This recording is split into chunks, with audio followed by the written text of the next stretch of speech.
Hi all, this is Allmighty and welcome to this video. So I'm a bit sick, so sorry for that, but I think I will be able to push through to show you also how you can move your pieces in chess. So in the first video of this beginner's guide in chess, I show you actually how you can set up a chessboard and what are the pieces. Now in this video I'm going to show you how you can move the pieces and also how you can check a king, checkmate him, and what is a drawn game. So okay, that being said, let's move on with the pawns. So like in the previous videos, we are going to start with the pawns, and the movement of the pawns is fairly simple. They can only move forward. So okay, that means for this pawn, he can move forward always by 1 square, and when in the initial position, he can move by 2 squares. So this pawn is in the initial position because he is on the 2nd rank, and these pawns are also in the initial position. They are on the 7th rank as black. So okay, let's move them. Let's move the white pawn by 2 squares, and let's move black pawn for the 1 square. All possible moves. And now this pawn isn't anymore in the initial position. He cannot go by 2 squares, rather he can only go by 1 square.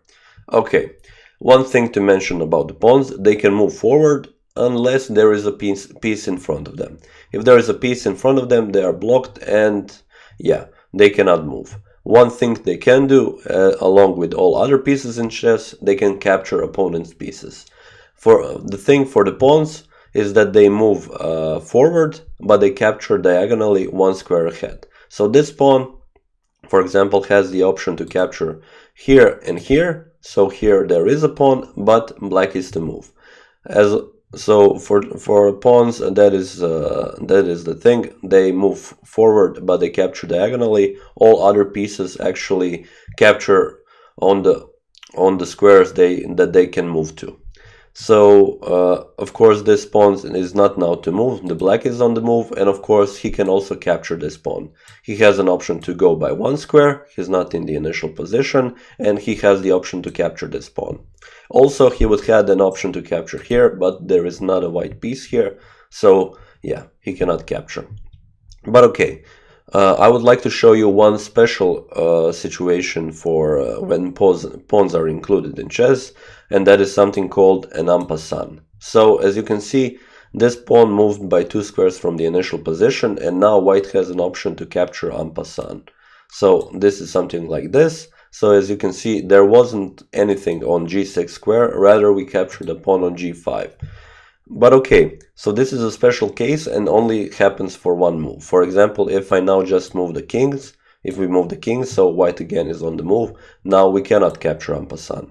So the rule of en passant lasts for one move.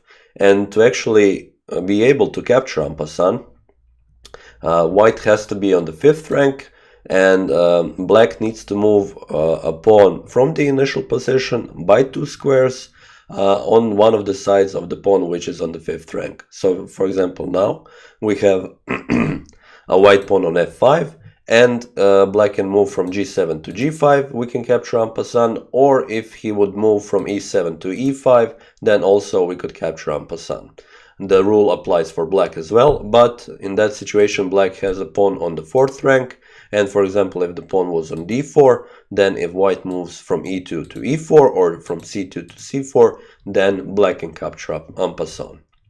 So okay, let's just capture it, and now we have this 1 square moves by the pawns because they are not in the initial position. And now we come to the situation where this pawn comes to the last rank. So for white that is the 8th rank, and for black that is the 1st rank.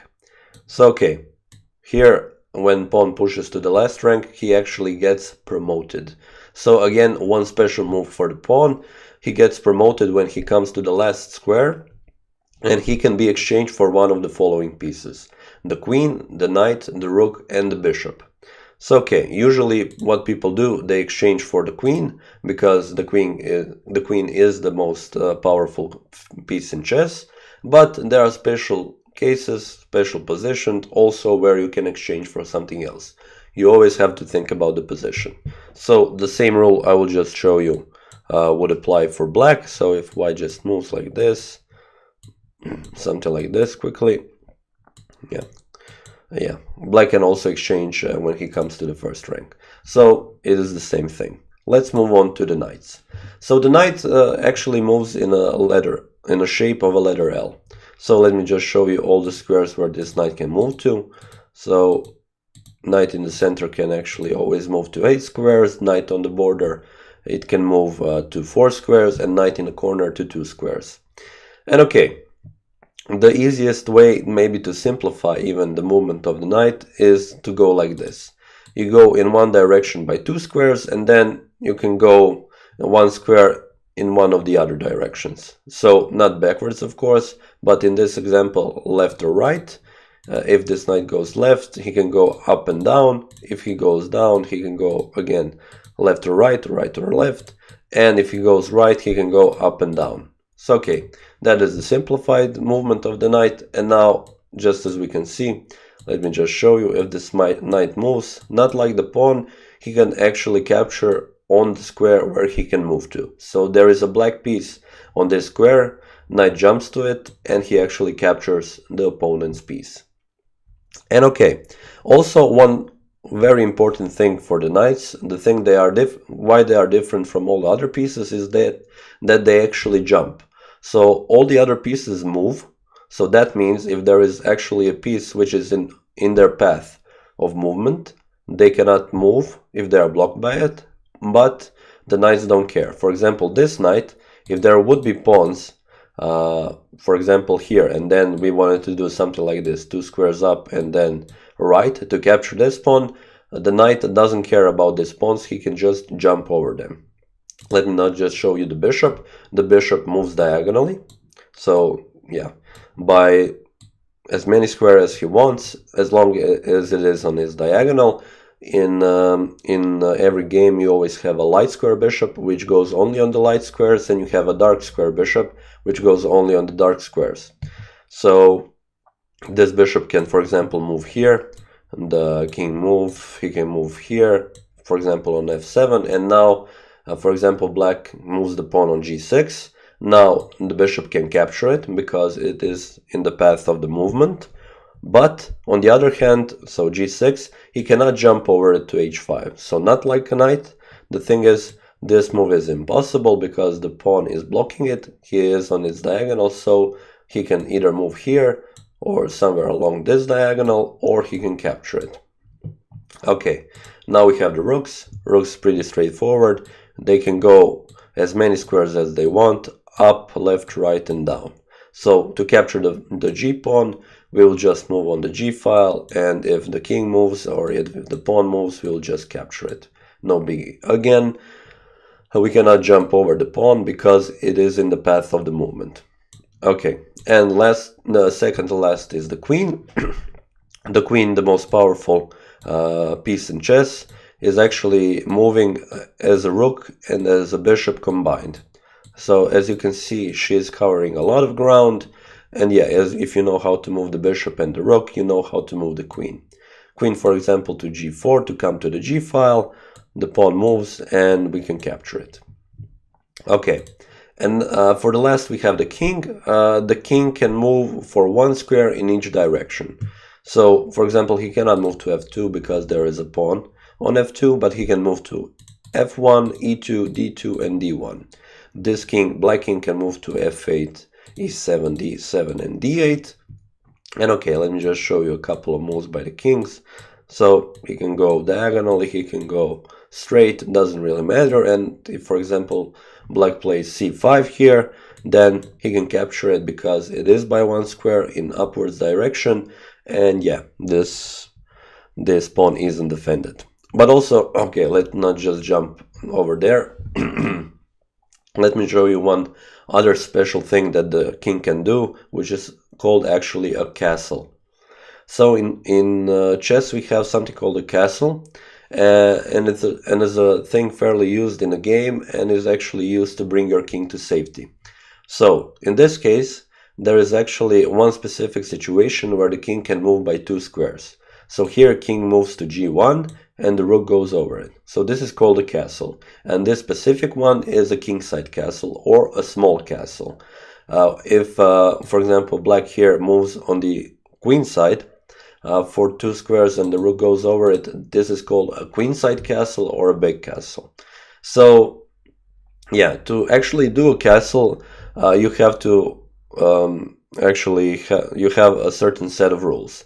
First of all, the king cannot be moved previously in the game. So if the king moves somewhere and we bring it back, then we are not able to do castle because the king moved.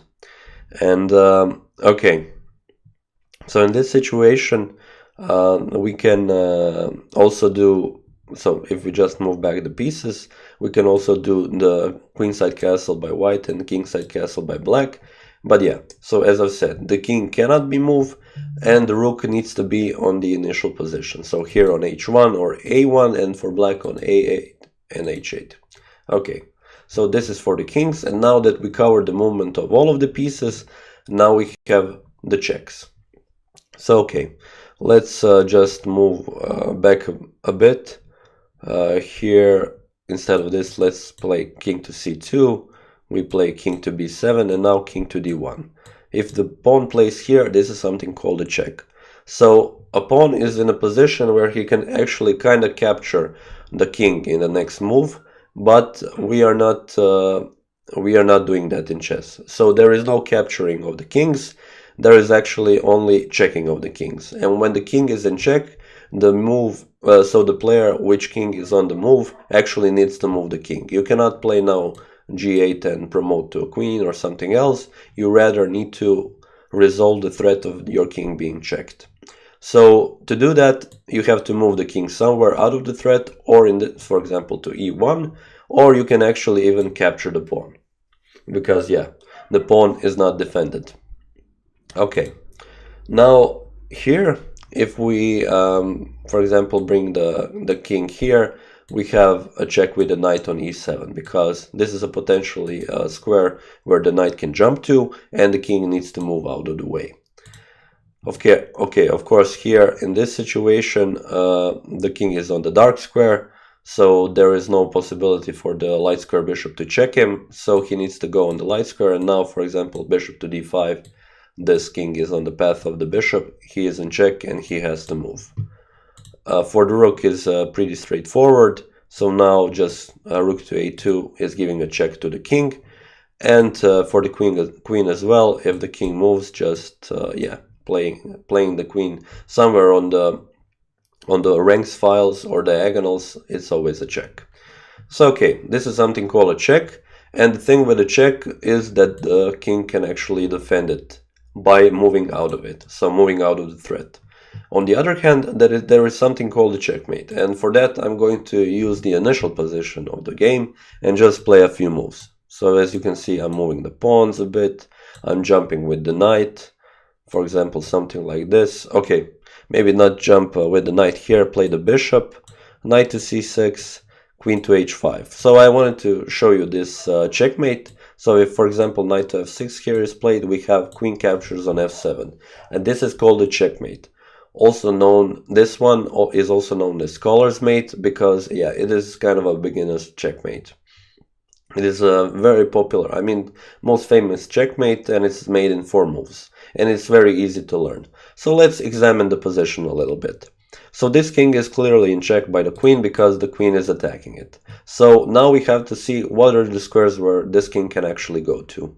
So if he moves by 1 square in each direction, we just see, okay, what are the old squares where the king can go to. So we can, so also this square, so we can move out of the way the squares where there are black pieces, because you cannot move on the square where your piece is. So this square, and this square are out of the question. So now we have this square, which is e7, but if the king moves here, again, this square is defended by the queen, so no luck there. And if the queen wants to capture the queen, he is not able to, because the queen is defended by the bishop, which means actually if the king would capture the queen, then the bishop would capture the king, and yeah, so this is not allowed in chess. So this is something called a checkmate. The king is in check, but he cannot go anywhere. And okay, so I just wanted to show you this simple checkmate. If you will watch after this video my videos on the endgame, there you can see how you can checkmate with the queen in the endgame, with the two bishops, with the rook, with the bishop and a knight, and so on and so forth. So this is example of a checkmate. And one last final thing for this video, I want to talk to you about a drawn game. So let me just quickly also show you that if we have a situation like this. So for example, this is something called a draw. So rather draw by insufficient material. Why is that? Since neither white or black can actually checkmate one another. To actually come closer to opponent's king, you would have to come with the king closer, but that means that in the next move actually the king can capture you. So the kings cannot come close to each other, and there aren't any other pieces to actually do a checkmate, so this is a drawn endgame. So neither white or black did win the game. Actually, a game is half a point awarded to each of the players. There are also certain kinds of situations in the end if you're left with some kinds of pieces which are drawn. Again, I also made a video about that. I will be linking it also in the description. And yeah, so this is the first case when there is a draw. There are two more cases, so something called a 50 move rule. So in chess, if you can play 50 moves without exchanging pieces, that means that it is actually a draw, because the side that maybe is an advantage, maybe has, I don't know, a rook against a bishop, or a queen against a rook, or something like that, yeah. The side didn't prove in the 50 moves that he can actually checkmate or make some kind of advantage, and that is also considered to being a draw. And the last and probably, yeah, the most straightforward one, also let's get back to our starting position, something called a threefold repetition. So I'm just quickly going to show you one example of it. By just moving the knights, you are repeating the position. So when one position gets repeated 3 times in chess, you can actually call a chess arbiter in the tournament, or just agree with your friend that neither white or black are making progress in the game, and this is something called a threefold repetition, and by rules this is a draw. So when there is actually 3 times the same position in chess, with the pieces on the same positions, for example, now after moving the knights, I have 3 times been in the initial position, and this is called a threefold repetition, and it is a draw. Okay, so this is pretty much it for this video.